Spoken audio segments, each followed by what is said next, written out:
Essa construção política, portanto, é uma construção coercitiva, ela necessita de um poder, e esse poder é o Estado. Esse Estado parceiro, logístico, editor, assim por diante, ele precisa induzir esses novos comportamentos que são assumidos por as populações-alvo, como se fosse a própria expressão da sua interioridade. Portanto, ele não é nesse sentido coercitivo, as pessoas espontaneamente se engajam. Então, o que isso é? Ele diz o seguinte: não é à toa que essa racionalidade neoliberal, quando ela começa a se espraiar, é uma grande transformação de 1000 facetas, não dá para ninguém está pensando em reconstituir. Não é à toa que ela tome como alvo estratégico o Estado social europeu que foi construído no pós-guerra e use esse Estado social e os seus mecanismos como alavanca para implementar essas políticas. Portanto, não se trata de transformar hospitais, escolas, universidades, centros de pesquisa em empresas que produzem mercadorias, porque elas não produzem. Não produzem mercadorias. No caso, então, mais conhecido, todo mundo aqui é mais ou menos universitário, organizado, professor, estudante, assim por diante. Uma universidade não produz mercadorias, não adianta. Não tem como, não é transformar isso. Então, o medo, essa fobia que tem 40 anos, de privatização da USP, e, portanto, transformar, quem vai transformar a USP numa empresa que produza como mercadoria? Não é disso que se trata. O que se trata é o seguinte: é estender a forma concorrencial do mercado para âmbitos sociais que não produzem mercadorias, de tal maneira que você é uma espécie de normatização entrópica, é tudo igual, embora não seja igual. Então nós temos uma universidade, você tem que fazer com que uma universidade ou um hospital funcione como se ele fosse uma empresa, embora ele não seja uma empresa, ainda mais será. De modo que não se trata de privatizar para extrair mais valor daqueles bens públicos, daquelas instituições sociais, como é o caso de uma universidade, um hospital, e assim por diante. É fazer com que as pessoas que trabalham, entre aspas, se comportem como se elas fossem produtoras de algo que será vendido no mercado que é completamente fictício.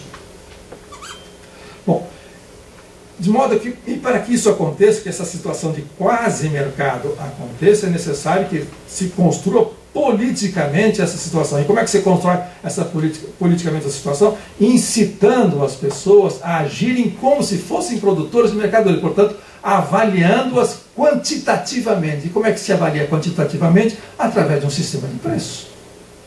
Ora, um sistema de preços é um sistema formal, ele é autorreferido, apenas você tem informações sobre o mercado. Não falam intrinsecamente sobre a natureza das coisas, das mercadorias. Não. É saber quanto vale alguma coisa em relação a outra, assim, indefinidamente. Ora, portanto, para você apassivar uma instituição como uma universidade, um hospital, você faz com que a sua população específica funcione como se fossem agentes de um mercado que não existe e, portanto, se avaliam e se exponham num mercado constante que ele mesmo é ficção. É uma ficção como tal, mas deve funcionar como se fosse o mercado. Com isso, a ideia de privatização não faz no sentido de vender um ativo público para empresários acumularem e produzirem. Não faz sentido. Não faz sentido. Comporta o mesmo, portanto, tanto faz, é o que o Milton está dizendo, tanto faz se o ministro é neodesenvolvimentista, é tucano, é fabiano, é trotskista, é não sei o que, ele vai fazer assim. Isso se chama uma racionalidade política e social que o está incitando a fazer assim, como uma segunda natureza. Então ele se põe numa máquina de avaliação das pessoas. As pessoas se autocontrolam, elas são obrigadas a atingir metas de produção. Imagina metas de produção. Você pode exigir metas de produção num banco, você pode exigir metas de produção numa montadora de automóvel, mas meta de produção numa universidade, isso já se naturalizou. Para nós é a coisa mais normal possível. Não. Como? Mas não temos que prestar conta dos financiamentos públicos, assim por exemplo. Então damos objetivos, damos metas de produtividade na universidade, que é uma loucura. Quer dizer, não preciso que seja... É uma loucura porque eu conheci... Para vocês era a segunda natureza. Eu conheci outra coisa, em que a universidade fazia coisas, pensava produzia conhecimento e não havia avaliação. O que contava era a reputação, por exemplo. Pronto. E funcionou. Durante várias décadas a USP, mal ou bem, mas funcionou, produzia coisas. Não é isso que vai redefinir. Então você pode dizer, olha, nós já fomos alguma coisa sem serem avaliados. Dessa maneira, quantitativamente, de maneira abstrata. Bom, é claro que isso é um problema do quê? É uma maneira, não é por perversão que se faz isso, que faz com que as pessoas enlouqueçam, adoeçam por causa disso. É simplesmente porque é uma maneira de dar um preço, avaliar, porque é impossível você fazer uma avaliação no sentido de juízo. Então é necessária a construção de um algoritmo que permita a transformação daquilo que não produz mercadorias como se fosse um mercado produtor de mercadorias para ser vendido num mercado competitivo que não existe. E assim por diante. Ora, essa incitação que transforma isso, que é a loucura, que é a violência política específica do capitalismo contemporâneo. Produzindo essa coisa, isso ninguém, na verdade, não existe avaliação nenhuma, porque esse sistema de avaliação que atribui, inclusive, notas, é um sistema autorreferencial, como o Newton estava dizendo. Ele não remete a nada. Não está dizendo nada sobre nada. É apenas uma maneira de você poder gerir uma massa de população, que é o seu público-alvo. Sem o que não dá para gerir. Então, é racional, veja só, é racional que todo gestor, pouco importa se ele é petista, lulista, o diabo a quatro, tocando, é a maneira racional de se gerir recursos humanos. De se gerir um hospital.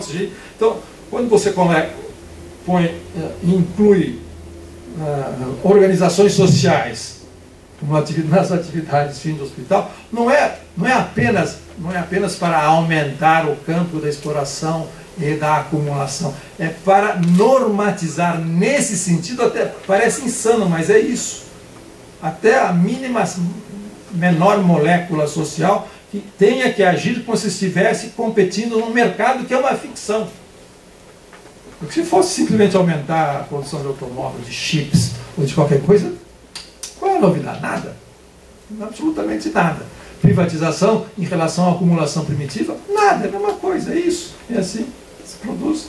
É a pilhagem de sempre. A novidade não está aí, a novidade está nessa ampliação dessa tecnologia de controle, de controle político, de controle através da avaliação. E o melhor controle é aquele que o controlado participa. Então nós participamos, nós trabalhamos para o currículo, nós trabalhamos para o Lattes. Pouco importa quem é o ministro, tanto faz, é assim, virou segunda natureza, nós trabalhamos para isso. É esse trabalho que é uma loucura, essa é a loucura do trabalho, é nesse sentido. Bom, isso, a meu ver, eu acho que começar a raciocinar por aí, nós conseguimos desmontar vários tabus e vários fantasmas, que é, bom, vamos cerrar fileiras e levantar os punhos e matar a cobra, a serpente que está aí, porque é da privatização. Quando o capitalismo vai estar rolando do mesmo jeito, segundo essa nova lógica, é isso. Que é um falso debate, Se formos na questão estrutural, é claro que nós chegaríamos nessa aumento da participação do Estado, que nunca foi tão grande como agora, sobretudo por causa das privatizações que já foram feitas nessa lógica. Não é apenas pilhagem. Não é apenas pilhagem. É a maneira de você governar. Bom, aí, feito esse preâmbulo meio professoral, de dizer o ABC, o que é neoliberalismo, aí tem um outro problema. O problema que foi, até onde eu me lembro, foi levantado por um outro também jovem pesquisador dessa nova geração, que está tentando desbloquear o debate. Fez um doutorado na Unicamp, o Fábio Magalhães Candotti, militou de justiça, digamos, filológica. Foi a primeira vez que eu li um paper dele, uns 10 anos atrás ou mais, dizendo essas coisas. Diz o seguinte: também compreendendo o neoliberalismo nessa direção, como uma racionalidade, para não precisa citar autores, a gente falou autor, é fulano, então não vai. Racionalidade de governo. Depois eu quero também discutir, acho que a gente deve discutir um pouco, sobretudo, essa questão de governo. O que diz o Fábio? Ele diz o seguinte: para que essa tecnologia social, que é baseada no autocontrole, no medo, na precarização no sentido de se sentir vulnerável, e portanto precisa recorrer a proteções, portanto ser avaliado, se autoavaliar. Bom, para que isso ocorra é necessário que haja participação, em todo sentido. Aliás, eu estava comentando com o Daniel um belo trabalho feito por um outro pesquisador que vai nessa direção, chamado Leandro Siqueira, fez um belo trabalho sobre os transtornos obsessivos e impulsivos de comportamentos, TOCs e TICs. E ele mostra como é que se transformou a terapia, entre aspas, dessas distúrbios de comportamento, ou outrora chamado, enfim, loucura, ou doente mental, ou distúrbio mental. Como é que o dispositivo de participação faz com que o doente se autoavalie, procure se medicalizar, procure o seu saber seja paritário em relação à da medicina estabelecida, e forma inclusive comunidades de participação, de autocontrole e de gestão do seu próprio transtorno. É o melhor dos mundos possível. Você não precisa mais criminalizar ninguém, internar ninguém, e todo mundo se controla, se vigia, porque são comportamentos de risco, mas as pessoas sabem disso e são autônomas, e a coerção diminui, é claro. Portanto, bom, aí a relação com a indústria farmacêutica é outra, eu não vou entrar nesse detalhe, mas é disso de que nós estávamos falando. Bom, quero que eu também falando, a participação, tinha uma outra coisa. Do Fábio. Então, Fábio, cansaço, chama-se cansaço mental, não é só a idade, não. É muita coisa. O Fábio diz o seguinte: nesse paper, havia um debate já no meio da genealogia feita pela Tatiana. Num determinado momento, eu acho que foi nos anos 90, mais ou menos, havia um grande debate nos pesquisadores sociais, nos ativistas sociais, nos trabalhadores sociais, nos sociólogos, militantes e assim por diante. Há uma confluência perversa. Tudo aquilo, todo o nosso vocabulário, toda a nossa gramática a respeito de sociedade civil, democracia, participação e por aí afora, cidadania, está sendo apropriado pela direita. Certos, neoliberais, os tucanos. Nós somos esquerda, nós somos socialistas, nós somos petistas, para dar o partido hegemônico. E como é que nós vamos desfazer esse nó? Nós falamos de democracia, nós falamos de cidadania, nós falamos de participação, e aprofundar isso, aprofundar aquilo, até chegar ao Japão, mas aprofundar. Vêm os outros. Os outros, sim, são os neoliberais, são os empresários, pensamento nacional das bases empresariais, tudo que a Tatiana citou aqui, e falam a mesma língua que a gente. Democracia, sem tutela do Estado, assim por diante, participação, cidadania, pela ética, política. Então, nós estamos falando da mesma coisa. Então, temos que desfazer esse nó semântico. São as mesmas palavras, os conteúdos são diferentes, a mesma coisa hoje. Estão fazendo exatamente a mesma coisa, mas uns são neodesenvolvimentistas, uns são gremistas e outros são internacionalistas. Uns são liberais e outros são neodesenvolvimentistas, mas estão fazendo absolutamente a mesma coisa. A dosagem um pouquinho, assim, em época eleitoral, é melhor, mas mesmo de boa fé, quem não sabe. Funciona assim, e essa nova racionalidade está funcionando assim. Então o que diz o Fábio? Não é uma confluência perversa, é uma confluência virtuosa. Juntou-se a fome com a vontade de comer. A revelia da faca e do queijo.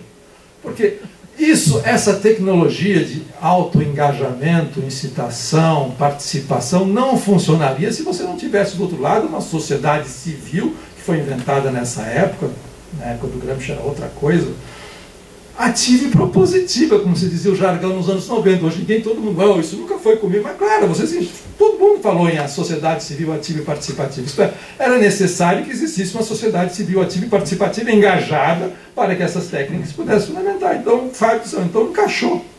encaixou as duas coisas. Se não, é necessário que houvesse isso. Olha,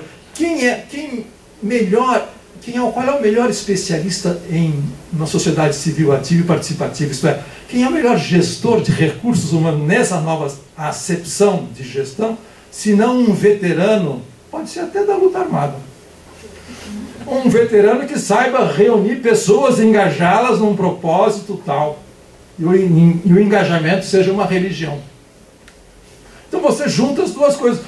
Quando isso começa a revelia de Tucano, Beltrano, Fulcano, que não estava por aí, eles achavam que era simplesmente vender, abrir, desregular, era uma receita que eles recebiam dos organismos multilaterais e aplicavam para os investidores voltarem. Isso é o básico elementar, isso não nos interessa. Interessa o funcionamento da sociedade e do capitalismo, e é lá que está a nossa luta. Bom, eles precisavam dessa mobilização que já existia com a renovação democrática nos anos 80, pré-constituinte e depois da constituinte, para que as coisas se encaixassem. Então eles precisavam de ativistas para que isso funcionasse, senão não funciona.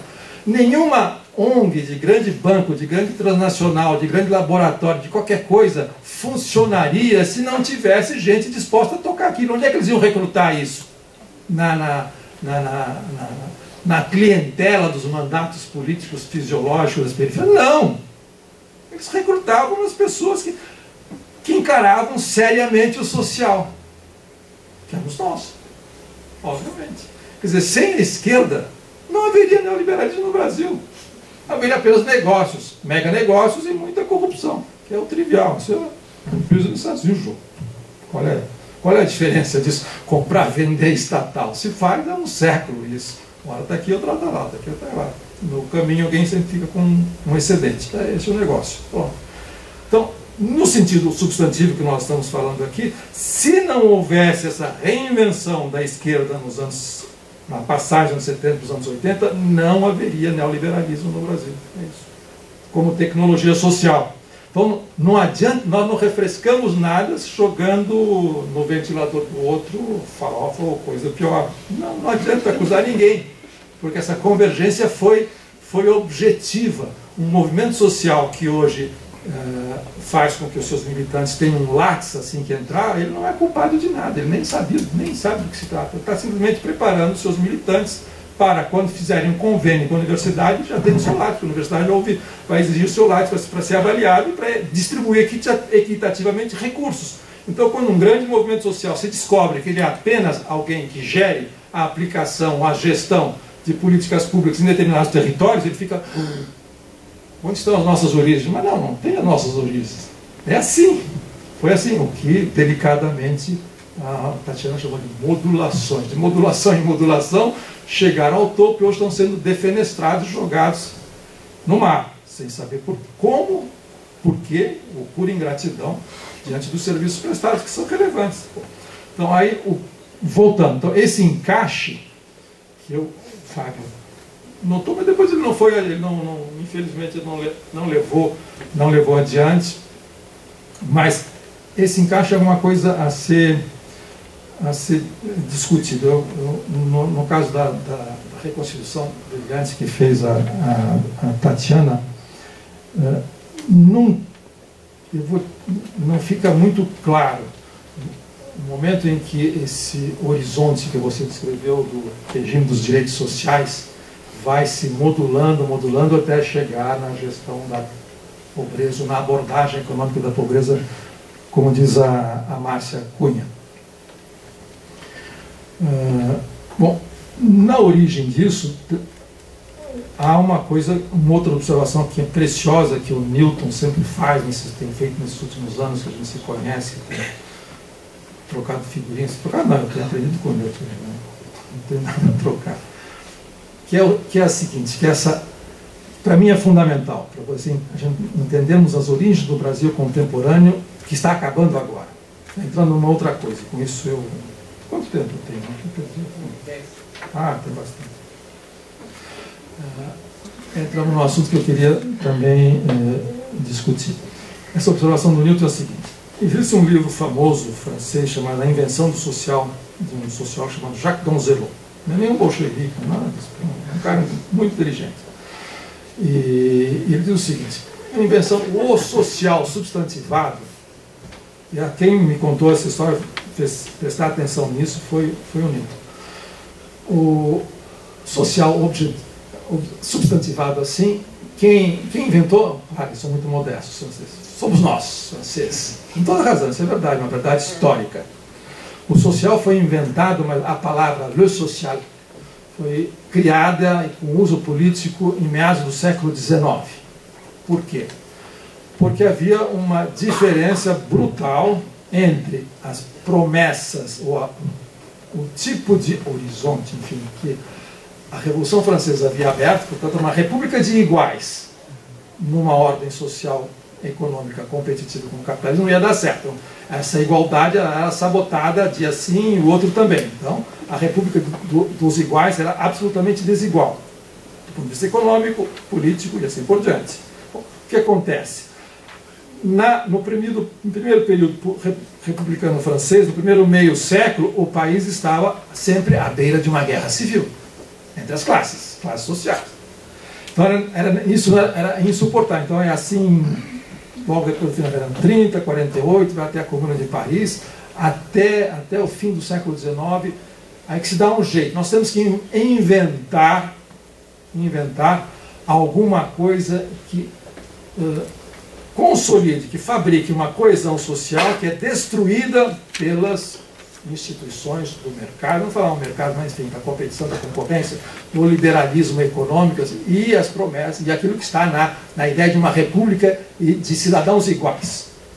Então, o que é isso? Então, eles inventam o social justamente para apressar o declínio das paixões políticas revolucionárias, não das paixões políticas no sentido trivial. E esse social é uma coisa chamada, que tem a ver com o Estado social, com ação pública, com direito público, e alguma coisa que é ao mesmo tempo inventada por uma montanha de gente, de filântropos até sociólogos, um deles o Durkheim, chamado solidariedade. E um bem público e bens públicos, de solidariedade. A ideia de Portanto, o social foi inventado na França, isso é o social. Há livros famosos, como é que pela primeira vez o acidente de trabalho é uma coisa de responsabilidade coletiva, que era impensável no laissez-faire francês, depois da Revolução Francesa. Era impensável o acidente de trabalho que não seja nem de responsabilidade da empresa, nem responsabilidade do acidentado. A responsabilidade de quem? Da sociedade. Então se inventa uma sociedade, sob tutela do Estado, e se inventa o social. E esse social é apaziguador. É para desarmar um conflito inevitável que estava lá nas entranhas do capitalismo nascente. Então se inventou o social, se inventou a sociologia, por isso o Marx tinha que fazer crítica da economia política e não sociologia. Não é sociólogo, ele faz crítica da economia política e nem é economista. Não tem economista, não tem governo. Porque não tem governo marxista, não tem governo socialista. Vai ter o governo do social inventado nesses termos, apaziguadores. Por isso é governo, para conduzir as pessoas para evitar o desmanche, para evitar o conflito, o combate, barricada, por aí afora. E a nacionalização da classe trabalhadora, que era uma classe perigosa, porque estava à margem, acampada do lado da sociedade, como beduíno, como dizia o Comte. Bom,